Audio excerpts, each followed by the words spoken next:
guys, welcome to my YouTube channel. අද මට ඔයාලා එක්ක share කරගන්න විශේෂ දෙයක් තියෙනවා.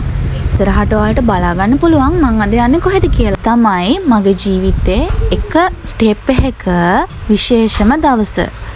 අද තමයි අපේ orientation date එක. මේ තමයි අපේ සීනියර් අක්කලා අපිව පිළිගන්න අපි වෙනුවෙන් හදලා තිබ්බ තොරණ. ට්‍යුටෝරියම් එක ඇතුළේදී මම ගත්ත චූටි ක්ලිප් වගේක් මම මේ වීඩියෝ එකට ඇඩ් කරලා තියෙනවා.